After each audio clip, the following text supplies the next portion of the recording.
নমস্কার বন্ধুরা, ভৌতিক রহস্য চ্যানেলে তোমাদের সবাইকে স্বাগত। আজকে তোমাদের জন্য আমি যে গল্পটি এনেছি, গল্পের নাম বকাই মামা, লেখক লীলা মজুমদার। তাহলে চলো আর বেশি দেরি করব না, গল্পটা শুরু করা যাক। পুঁটি পুলগুদের বকাই মামার ভূতটুতের ভয় নেই। মেজ দিদিমা রেগে বললেন, এই তা থাকবে কেন?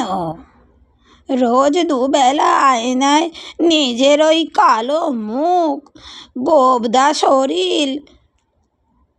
উনি শরীরকে বলেন শরীর। দেখে দেখে ভূতের ভয় কেটে গেছে। বলতে চাস ভূত টুত নেই? বকাই মামা হেসে বললেন, তা আছে তো থাক না বেচারির, আমি তাদের ঘাঁটাতে যাব কেন? তাই শুনে অফিসের বন্ধুরাও চটে যেতেন, বলতেন, পড়বে একবার ভূতের খপ্পরে, তখন বারফাট্টাই ঘুচে যাবে। গত বছর পুজোর সময় বকাই মামুকে যখন দিন শেষেকের জন্য কলকাতায় অফিস থেকে হিমালয়ের পাদদেশে পিঞ্জর বলে একটা দুর্গম কিন্তু স্বাস্থ্যকর জায়গায় পাঠিয়ে দিল, তখন মহা ক্যাঁও ম্যাও জুড়ে পুঁটি পলুরাও সঙ্গে ঝুলে পড়ল। শেষ পর্যন্ত বুড়ো দারোয়ান রহিম চাচাকেও নিতে হলো। সে যেমনি ভালো মুগুর ভাঁজে আর বুক ডন করে, তেমনি খাসা রাঁধে। তার হাতের কোপ্তাকারি যে একবার খেয়েছে, সে নাকি জীবনটা জিভ চুলকে কি খেলুম করে কাটাতে বাধ্য হয়। তাই দল বাড়াতেও বকাই মামুও মহা খুশি।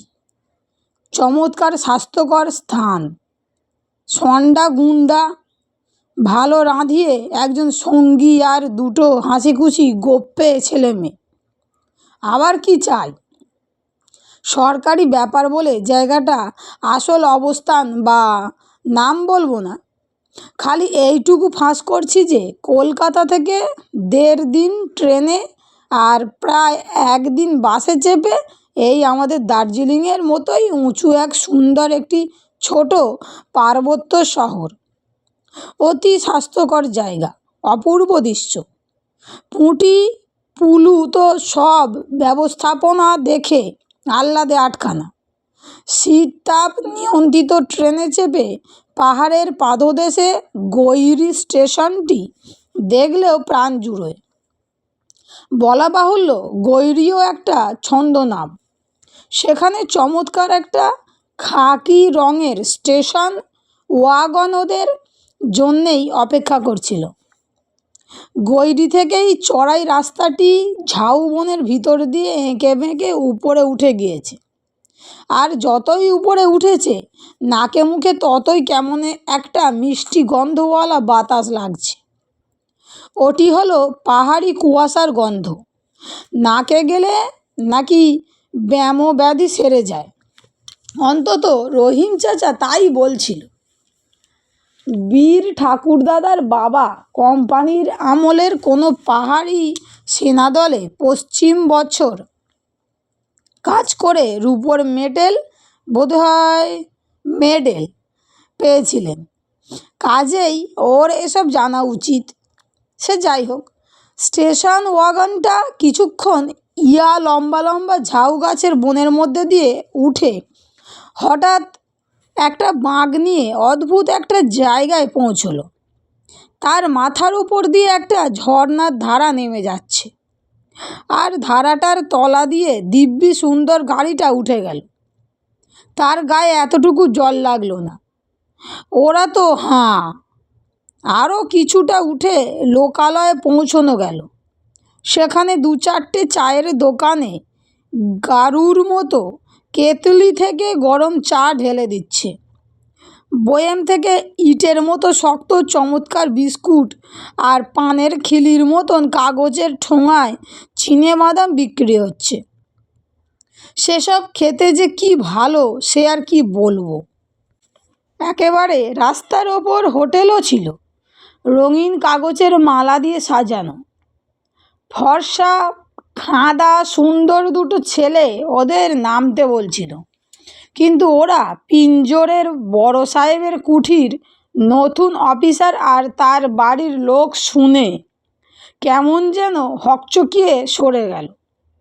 মামু একটু আশ্চর্য হয়ে ড্রাইভার পদম সিংকে জিজ্ঞাসা করলেন, কি ব্যাপার পদম সিং? পদম সিং বলল, না না, এখানকার লোকরা বড্ড মুখ্যু, তাই সরকারি কুঠির নাম শুনলেই ঘাবড়ায়। মামু বললেন, বলে দিও এ সাহেব সেরকম নয়, ওদের ভালোই করবে। কিন্তু পুঁটি পুলুদের মনে হলো তারা নিজেদের মধ্যে কিছু বলাবলি করছে।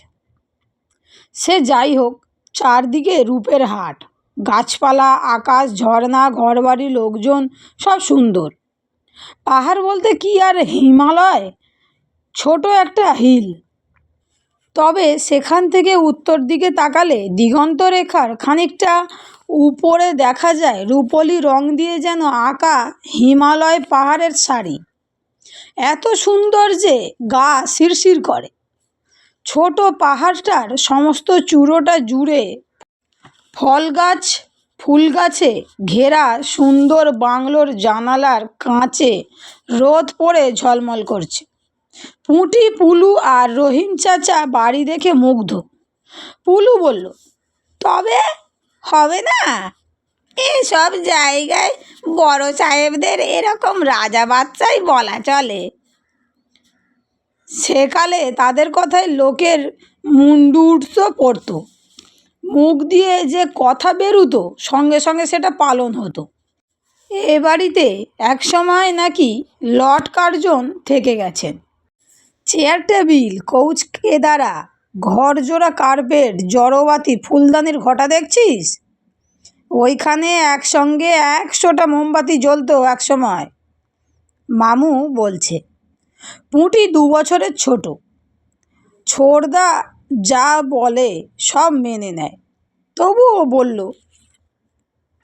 তাহলে দেয়াল সুইচ কেন? রান্নাবাড়ির পাশে জেনারেটর কেন? পুলু হাসল। 100 মোমবাতি আর বাবুর্চিখানার কাঠ কয়লার চাইতে সেটাই সস্তা। সুন্দর সুন্দর গাছ কেটে কাঠ পুড়িয়ে কাঠ কয়লা বানানো বারণ হয়ে যাবে। মামুর রিপোর্টে ওই সব আছে। বাড়িটা কয়েক বছর খালি পড়ে থাকা সত্ত্বেও তকতক করছে। স্প্রিংয়ের খাটে গদি, তোশক, লেপ, কম্বল, জানালায় একটা করে লেসের পর্দা, আবার শীত ঠেকাবার জন্য কম্বলের পর্দা। চানের ঘরে গরম জল। বাহ, দিব্যি রাজার হালে থাকা যাবে। ঢুকেই হল ঘরের ডাইনে মামুর অফিসের কাজের 3টে ঘর। সেখানে যাওয়া আসা করার আলাদা দরজা, এমনকি আলাদা একটা ফটকও আছে। তার পাশে লাল টালির ছাদ দেয়া খুদে একটা ঘর, তার দেয়ালগুলো সবুজ। পাহারাওয়ালা বসবে বলে একটা সবুজ কাঠের বেঞ্চি, অনেকটা খেলাঘরের মতো। সেসব ব্যাপার পুঁটি পুলু পরে আবিষ্কার করেছিল। আপাতত ওরা সামনের লাল লোহার গেট দিয়ে ঢুকে একটুখানি কাঁকর বিছানো পথ দিয়ে গিয়ে সদর দরজা দিয়ে ঢুকলো। রাতে সেটার সঙ্গে একটা লোহার গিলের দরজায় এই বড় একটা তালা লাগানো হলো। ভিতরটাও যে কি সুন্দর সে আর কি বলবো। আগাগোড়া কার্পেট পাতা ঘর ওরা এর আগে দেখেনি। মামু তো গিয়ে সোজা অফিস ঘরে ঢুকলেন, আর রহিম চাচা খালি খুঁতখুঁত করতে লাগলো। 15 দিনের জন্য আসা, তার জন্য আবার এত ঘটা কিসের? বাবুর্চি তো দেখলাম মোগলাই খানা বানাচ্ছে, এত তো আজ কিসের? এর মধ্যে কোনো পেঁয়াজ আছে নিশ্চয়। সন্ধ্যের আগে অফিসের কাজ সেরে বকাই মামু ভিতরে এসে গরম জলে চান করে, গরম পাজামা স্যুট আর ড্রেসিং গাউন পরে। হাতে হাত ঘষতে ঘষতে ঘর গরম করার রেডিয়েটরের সামনে বসে বললেন, হ্যাঁ রে, এত আপ্যায়ন কিসের জন্য বল দেখিনি? কাবাবের গন্ধ পাচ্ছি যেন। ঠিক এই সময় বাবুর্চি, বেয়ারা, দারোয়ান ইত্যাদি ঘরে ঢুকে সেলাম ঠুকে হিন্দিতে বলল, আমাদের ডিউটি শেষ, আমরা কোয়ার্টারে চলে যাচ্ছি। এ বাড়িতে রাতে আমরা থাকি না, আপনারাও নিজের হোটেলে থাকার ব্যবস্থা করলে ভালো হতো। বকাই মামু চটে গেলেন, আমার কোয়ার্টারে আমরা থাকবো, তোমরা যেতে পারো। সকালে 6:30টার মধ্যে এসো। লোকগুলো ওর দিকে চাওয়াচাই করতে করতে আর কী সব বিড়বিড় করতে করতে চলে গেল। রহিম চাচা মুচকি হেসে বলল, বোধ হয় ভয় পেয়েছে। বকাই মামু অবাক হয়ে বললেন, ভয়? বলিস কী রে, এমন খাসা বাড়িঘর, আসবাবপত্র, ভয়টা কী রে? পুঁটি পলু এক বাক্যে বলল, হয় বাঘের নয় সাপের। মামু হেসেই একাকার, সে কী রে, যা নেই নয়তো যারা শীতে ঘুমোয় তাদের ভয়। পুঁটি বলল, সাপরা চোখ খুলেই ঘুমোয়। পুলু বলল, চোখের পাতা নেই, বন্ধ করবে কি দিয়ে? রহিম চাচা ঘুমন্ত সবুজ সাপ দেখেছে, নীল চোখ, নড়ছে না, চড়ছে না। বকাই মামু বললেন, কি অসম্ভব বাজে বকিস তোরা। আর রহিম চাচাও কম যায় না, একদিনের মতো যথেষ্ট হয়েছে, এবার খেয়ে দে শুয়ে পড়া যাক। আর একটা কথা, বাঘরা এতটা উঁচুতে এই শীতে আসে না, যথেষ্ট তো হয়েছিলই। ঘুমের চোটে সকলের চোখ বুজে আসছিল, সারাদিন কম ধকল তো হয়নি। বাবুর্চি বেয়ারাগুলো বেজায় বেয়ারা, 5 মিনিটের মধ্যে সত্যি সত্যি সব হাওয়া। মামু আশ্চর্য হয়ে বললেন, শীতের ভয়ও নেই বেটাদের, এখানে আরামে থাকতো, ওদের আলাদা কলঘরও আছে। কি জানি বাপু, চল শোয়া যাক। তারপর সবাই শুতে গেল। বাইরে হু হু করে শীতের হাওয়া দিচ্ছে আর গালচে পাতা ঘরে। জানালায় কম্বলের পর্দা টেনে ইয়া পুরু গদির ওপরে গলা অবধি লেপ কম্বল মুড়ি দিয়ে পায়ে গরম মোজা পরে সে ঘুমের তুলনা হয় না। পুলু আবার রস করে পুটিকে ডেকে বলল, ওরে, আমার শত্রুদের সবাইকে ডেকে আন, আমি তাদের ক্ষমা করব। তার উত্তরে পুটির খাট থেকে শুধু ঘর ঘর করে সামান্য নাক ডাকের শব্দ এলো। তারপর গাছের পাতায় বাতাস বওয়ার শব্দ শুনতে শুনতে পুলুও ঘুমিয়ে পড়ল। ঘরের কোণে মিটিমিটি নাইট লাইট জ্বলতে লাগলো। ও কি, ও কি, হঠাৎ চমকে সবাই উঠে বসল। বাইরে হু হু করে হাড় কাঁপানো উত্তরে হাওয়া দিচ্ছে, আর তার সঙ্গে করে বিশ্রী একটা কান্নার আওয়াজ। শুনলেও গায়ের রক্ত বরফ হয়ে যায়। মনে হয় পৃথিবীর প্রথম দিন থেকে আজ পর্যন্ত মানুষের সব দুঃখ কষ্ট বুঝি এতকাল বাদে কান্না হয়ে বেরোচ্ছে। ঘরের মিটমিটে আলোতে ওরা 3 জনে ওর মুখের দিকে চেয়ে রইল। তারপর মামু উঠলেন, গায়ে কম্বল জড়ালেন, জানালার কাছে গেলেন, পর্দা সরালেন। পুঁটি পলুও সঙ্গে সঙ্গে গিয়ে বাইরে তাকিয়ে যা দেখলো তাতে তারা মুচ্ছে যায় আর কি। এক পাল রোগা রোগা কালো কালো বাদুড়ে পাখনাওয়ালা কি যেন তারার আলোয় আকাশে দুহাত তুলে কাঁদছে। পুলু তারপর এক কাণ্ড করে বসল। পর্দা সরিয়ে দিতেই যা দেখা যাচ্ছিল সে এই যথেষ্ট। কিন্তু পলুর তো সবটাতেই সর্দারি করা চাই। কোন ফাঁকে সে মামুর বড় টর্চটা নিয়ে এসেছিল, সেইটে হঠাৎ জেলে দিতেই চারদিকে আলোয় আলো হয়ে গেল। যে কারণেই হোক, ভূত পেতরা আলো সইতে পারে না। এগুলোর গায়েও আলো পড়তেই ওরা দুই কেলে হাতে ভুতুড়ে মুখ ঢেকে পিছু ফিরে দৌড় দিল। সঙ্গে সঙ্গে বজ্র গম্ভীর স্বরে মামু চেঁচিয়ে বললেন, খবরদার পালাবার চেষ্টা করো না, আমার হাতে বন্দুক আছে। লাঠি সোটা ফেলে দিয়ে ফিরে এসো। শূন্যে হাত তুলে